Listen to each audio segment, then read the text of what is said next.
अनुपमा आध्या की मदद करने से साफ मना कर देती है। तो कहीं ना कहीं अब अनुज का भी दिल टूट जाता है, लेकिन वो सोच नहीं पाता आखिर ये सब हो क्या रहा है। लेकिन वही वनराज भी जो ही उसको घर जमाई बनाने की सोच रहा है टीटू को, तो ये सब इसकी प्लानिंग होती है। ये सबसे झूठ बोल रहा होता है और ये घर जमाई बनाने के चक्कर में कुछ और ही कर्म कांड करने पर लग जाता है, जो सच में कॉम्प्लिकेटेड भी है। फिर बात करें एपिसोड की स्टार्टिंग, तो अनुज तो अनुपमा से रेस्टोरेंट मिलता है। वो बताता है अध्याय की सारी प्रॉब्लम्स, तो सुनकर के बस चुप रह जाती है। वो दुखी तो होती है, लेकिन वो बताते नहीं कि वो आएगी या नहीं। इसका अंतर्मन तो कहता है कि तुम चली जाओ, लेकिन वही इसका रूप ये कहता है कि नहीं तुम मत जाओ, क्योंकि वहां जाने के बाद में तुम्हारी सिर्फ बेइज्जती होगी।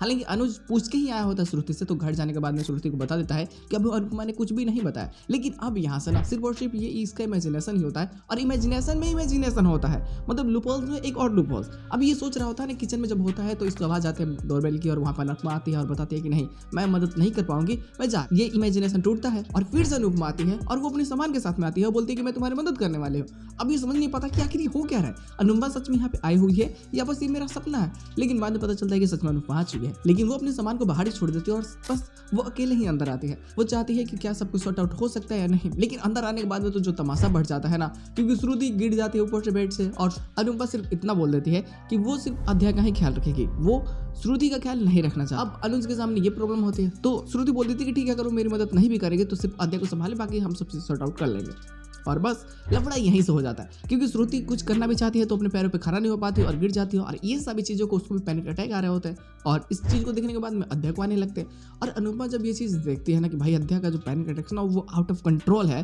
तब वो समझ जाती है कि अध्याय सच में कितनी ज़्यादा दर्द में है, तो फैसला कर लेते हैं कि मदद करेगी। अब देखना बेहतरीन होगा कि आने वाले प्लॉट्स में और क्या चीज़ें हो सकती हैं। खैर इसके साथ में ना एपिसोड की एंड कर देते हैं। कोई खास प्लॉट नहीं होता, लेकिन वही वनराज जो टीटू को बुलाया होता है, अब देखो टीटू खुद ही आया होता है वो डिम्पी के साथ में, तो वनराज बोलता है कि तू मेरे घर का घर जमाई बन जा, हम बाकी तुझे अपना लेंगे। ये बातें सुनने के बाद में टीटू हाँ कर देता है, लेकिन इसके मन में चल रहा होता है ये कि शादी के जब मंडप में होगा ना ये, तो इसको चेंज करके प्रतीक को बैठा देगा और बस बेचारे का खेल खत्म। तो ये अपने शैतानी प्लान में तो कामयाब होने ही वाला है गुरु लोग, जो सच में काफी बेहतरीन होगी। देखते हैं क्या प्लॉट में और क्या चीजें हो सकती है।